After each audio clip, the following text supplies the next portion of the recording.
Hey guys, welcome back to the channel. Today we're going to do another Bolt EUV video. Today it's just going to be on the inside of the car and only about the infotainment system.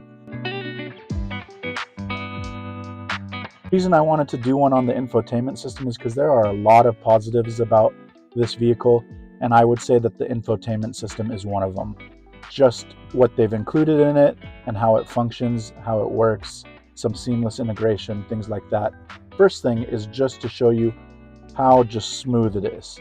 So just back and forth, there's no hesitation, no stutter. We can zip into different areas of it really quickly and it doesn't lag at all. So we'll go through some of these. I'm not going to go through every single setting, or I do want to show you some of them. First thing I'll show you is just how easy it is to move things around. Very much like a phone, hold it down and then slide it around. And as you can see, climate and settings just changed position. Now that's useful because some of the apps, I'll never use Android Auto unless I change phones. And so I don't need that on the front page, don't need gaps like that. You can also delete some of these by moving them to the trash. Quick and easy way to arrange your icons on the screen. Climate, first off, we have it off right now because it's in the morning, only 68 degrees, but turn it on and you've got all your controls right here. And notice how when I did that, I went right to the actual button press down below here, which is nice and what I'm used to, but could have done the same thing up here, lowered it there. What you can't do with the button presses here is select the type of air that you want. So defrost, you can actually do defrost here, it'll max it out. But if I want front air or air on my feet or just air on my feet, you have to select that here. Of course, you can do everything else, on, off, heat, AC, auto, circulating air, which I always have on there. What you can't do here is your heated seats and ventilated seats or your heated steering wheel. So that is not up here on the screen, which is fine and makes sense. It's nice to have some of these things here. So when you are on this main screen, you could hit climate, or you can hit the climate button down here. Now personally, I don't mind having more things on the screen and maybe less button presses. I know a lot of people would disagree with me on that. Personally, I like to keep things as clean as possible. Maybe just have the one climate button there to get you to climate and then adjust everything from here. That's climate. Obviously settings is going to be the big one. You can come in here and you can control quite a bit about your car. You go to system setting at first, where you can control time and date, the language that you want, phones that you have added and that you want added, your Wi-Fi network, Wi-Fi hotspots, privacy. This is device remote access, device permissions. The nice thing about these is that it'll give you a description. So your max startup volume, when you enter that, it'll tell you max startup volume limits the volume of audio sources when you start your vehicle. So you can actually turn down the max volume when you first enter the car. You could do startup and shut down sounds if you want those on or off. And you can even change the volume of that. Like how loud do you want that greeting? How soft? I don't turn it off because, hey, I like my car greeting me when I come in. And here's a nice little thing under sounds, is the audible touch feedback. So right now I have that turned off because I don't need a little touch feedback when I press a button. But if you want to feel that, maybe you're not looking at the screen and you want to feel that it's responding to you, that might be a nice thing to have on. From here you can go to favorites. These are your audio favorites for the radio. I never use the radio, I always use Spotify, but you can access that from here and from the audio button. So a lot of things in system update, it'll check for updates for you if no updates available, and then preferences, download new updates in the background, have that on or off. And that's a lot of the system. You can go to apps here, and obviously I have Apple CarPlay on. What I was showing you before is you go to audio, your audio app, and you can go to manage favorites again, and you're right back on that same screen where you have your radio favorites, and you can slide them up and down as you want, like that.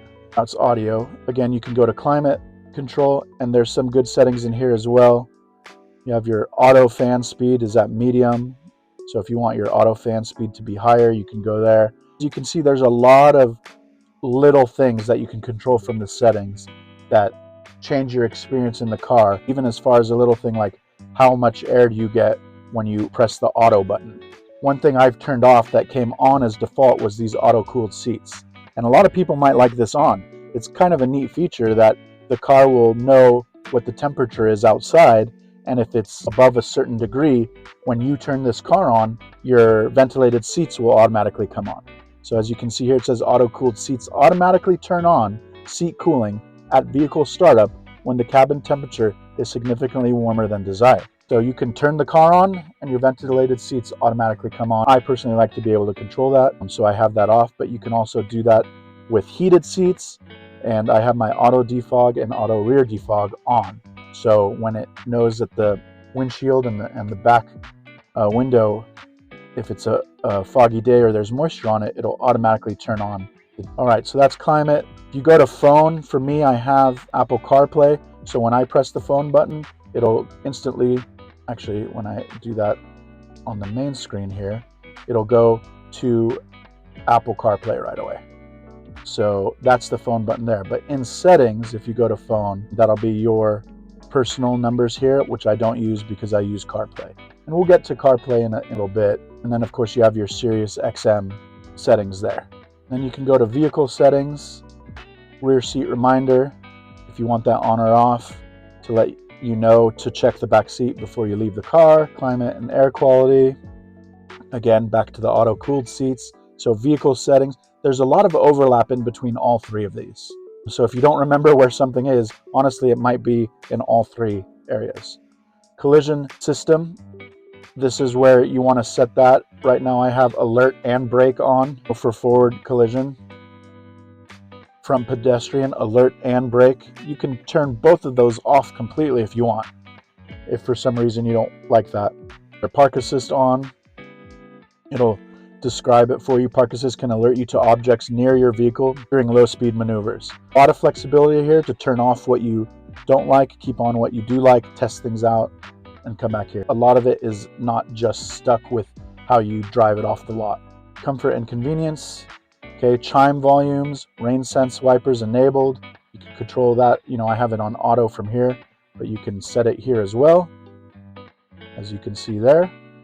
Auto wipe and reverse gear, I have that turned off. I don't need that on automatically for reverse. You can do lighting, vehicle locator lights. So when you press your key fob, will the lights come on briefly? Exit lighting, I have that off.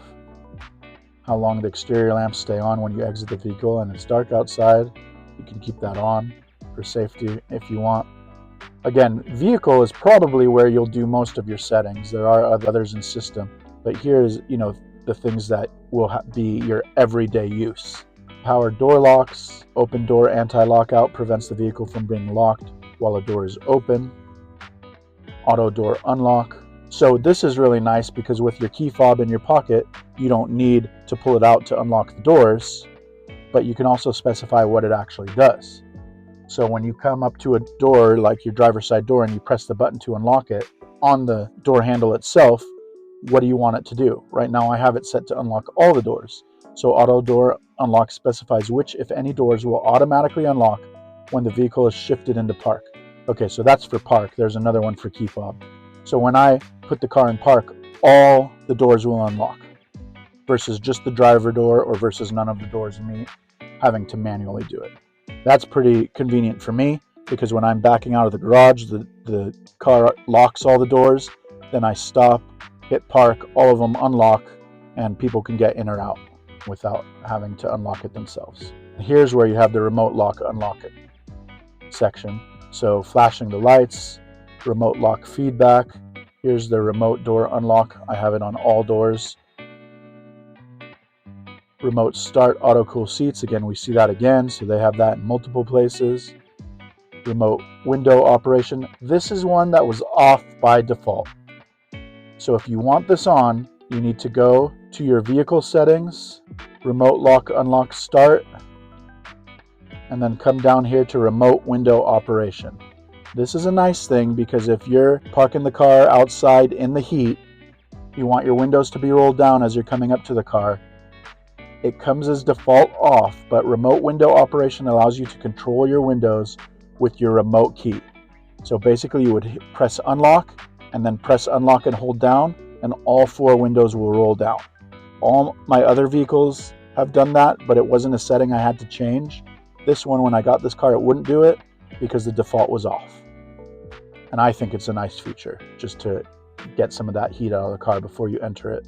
Passive door unlock. This is the one I was talking about earlier, where you can press the button on the door handle and it'll either unlock none of the doors, which I don't know why you would want that, all the doors, or driver's door only. I have it on all the doors for the same reason as before, and you can go on and on in this section. So a lot of little ways that you can change how the vehicle functions on a daily basis based on your own preference. And that's really a great thing about this infotainment system. And as you can see, no lag, easy to find, easy to get to the whole time I was doing that. The other nice thing is your favorites down here. One negative is you can't move these around, but you can quickly get to the ones you want. The phone would take me to CarPlay, music to the audio when I usually use Spotify, things like that. So really the only thing I use down here, I mean, I would use phone if I need it and I'm on the screen and not in CarPlay. But the other nice non-CarPlay feature is this energy button here. So again, you can go from favorites or from energy right there. Typically the first screen you'll see is this, because that's your flow screen or whatever you've changed it on. Each bar here is 5%, and that's good to know, but at the same time, no one wants to be sitting there and counting.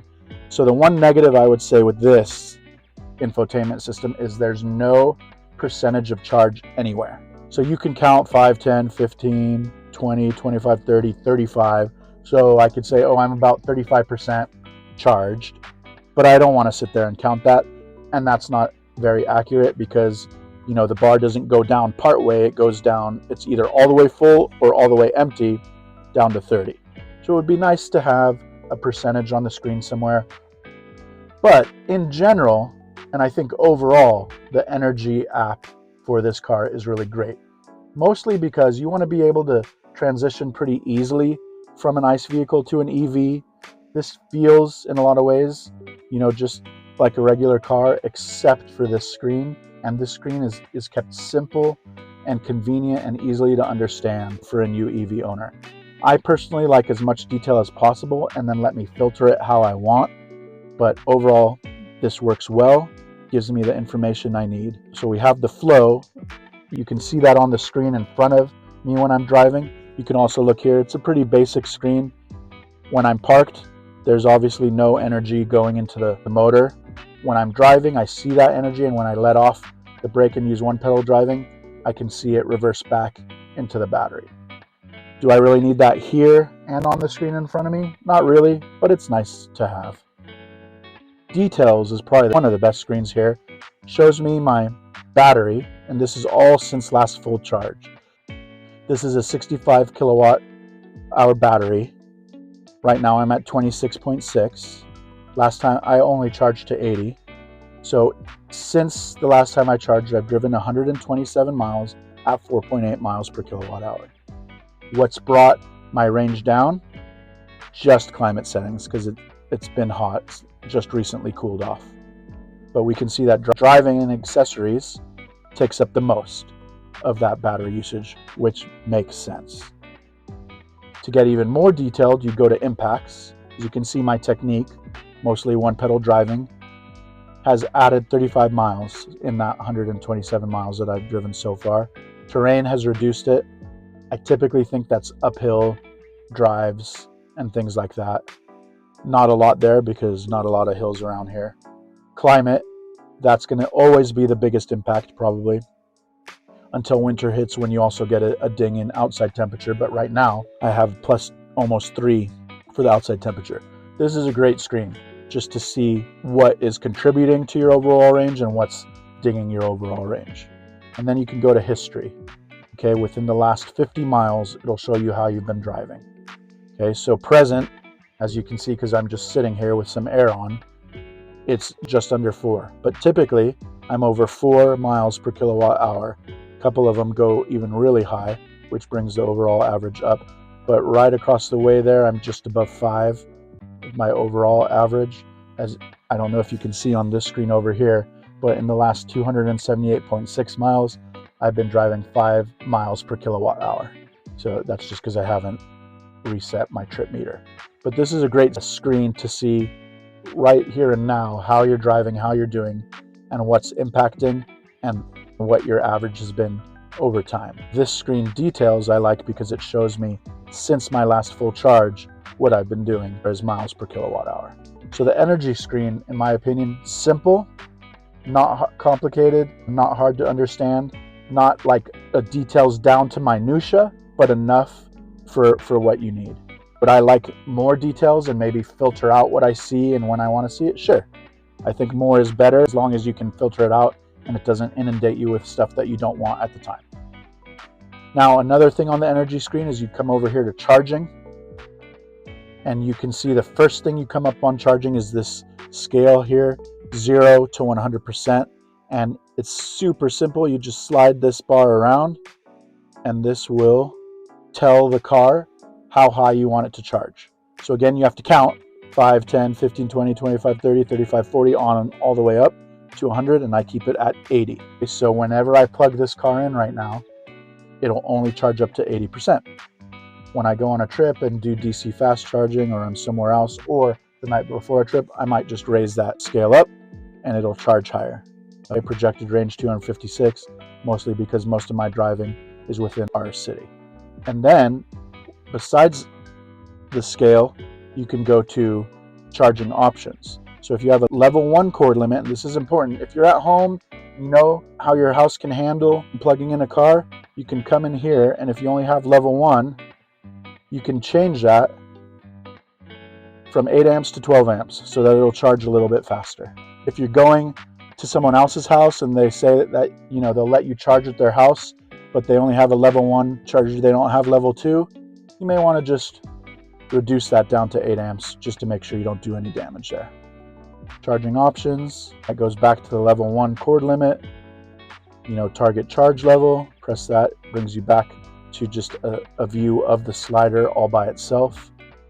Display charge times, and then of course you can do location-based charging. I have it off right now. I keep it pretty simple. I plug in when I want. Delayed charging, you can set a timer of when you want the car to actually charge. So you can plug it in, may not charge until you have your best rates in the evening, and then the car will know you've set that time, it'll charge at that point. So I think the energy screen is a great screen. Now, as you can see, when I'm in an app, to get out of that app, I'm pressing this home button over here. And in my opinion, that's the only button that's kind of needed on this side. I know that, this is a mute button for when you have music, but you could do that on screen as well. Home button brings you out of an app.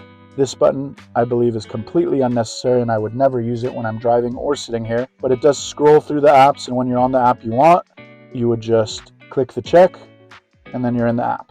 It's a touchscreen. I would never use that, especially with the position that it's in. I would move these around, make the screen a little wider, but it is what it is, and it's not an awful thing to have that option. Now, camera.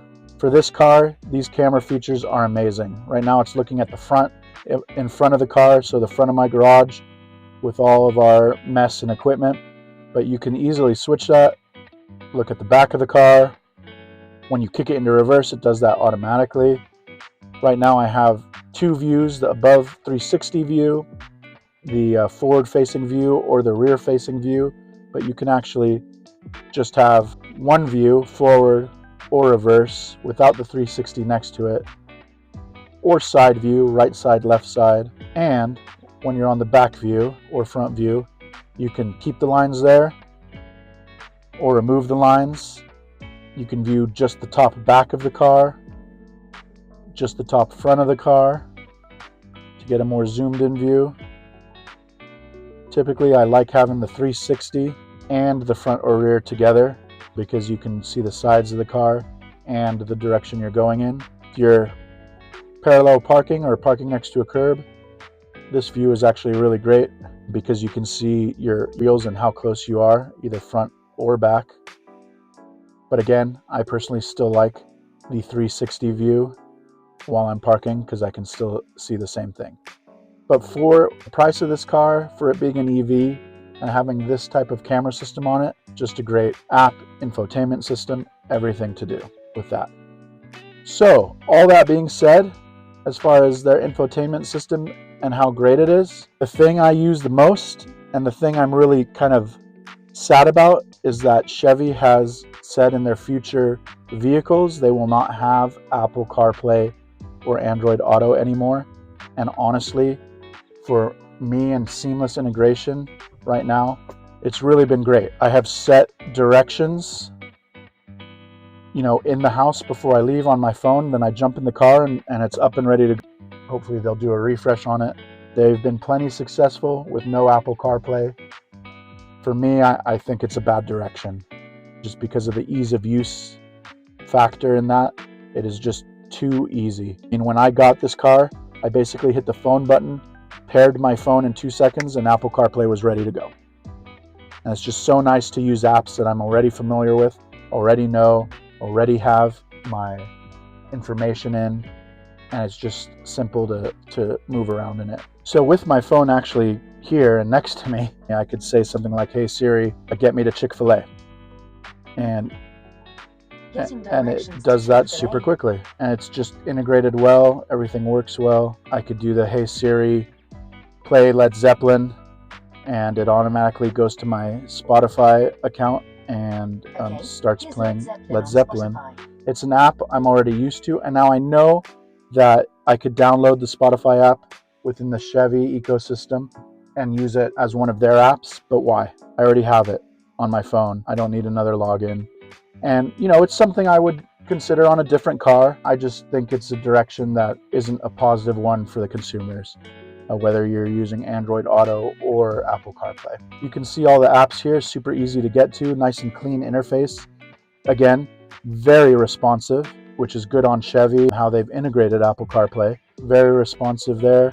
Can scroll through all my apps. As you can see, I have these that I haven't used that much because I mostly drive in town, but you've got your phone, your maps, your messages, Spotify. I love having my calendar on here, which is something that I don't think a lot of just the car's own app system or ecosystem will have. But when I'm out here and there's a calendar item going on, I can quickly glance at and go, "Oh yeah, he's working today, so don't plan anything until after 3 while I'm driving around." I've used that multiple times. On your phone, it's really easy to rearrange these how you want them. And then when you're in an app, your most used or your most recently used apps, are here on the left. And then you can go to the split view, which I often use. That way you can see what you've got programmed in as far as directions, the music you have playing, and your calendar, all right there. And then you hit the home and you'll go back. A real nice way to get back to Apple CarPlay. So say I'm on the energy screen, because this is probably my favorite screen that's not in Apple CarPlay. On the energy screen, checking things out, I want to see my impacts. Then I can just hold this home button and I'm right back to Apple CarPlay. And that is a great feature. I really appreciate that Chevy added that. They made it really easy to get to Apple CarPlay because they know that if I have Apple CarPlay, I'm not going to be using this stuff. Don't need their audio, don't need their phone, do need their camera, but most of the time the camera will come on automatically when I hit reverse, which is the time I need it. If I'm parallel parking, I will hit home, and go to the cameras to not curb the car or something like that. So, but most of the time, I'm either going to be looking at the energy screen, which is usually far and few between. Like when I've come home and parked after a drive, I might take a look at it. But most of the time, I'm just going to be here in Apple CarPlay. So this is the infotainment system in the Chevy Bolt EUV. I just think it's another positive for this car. The more I drive it, the more I enjoy it. It's just been a great vehicle so far. I've only had it just under 3 months right now, but every time I drive it, it's been an enjoyable experience. It only gets better and better. Obviously, I haven't taken it on a big road trip. It's not really why I got it. We have the van for road trips for the family. One day I hope to replace that van with an EV, but for now, prices are still kind of, I think, what are hindering most adopters, because I could get a 3-row Honda Pilot with all-wheel drive, nicely appointed, for about $44,000, and you're just not going to find that unless you're looking at the Tesla Model Y with the government rebate on that. One day I'd love to replace that. For now, I'm just enjoying this car because it is a daily driver, And with all the features that this car has come with, the infotainment feature is just one more bonus to the car. So thanks for watching. Hope you liked the video. Please subscribe, and we'll catch you later.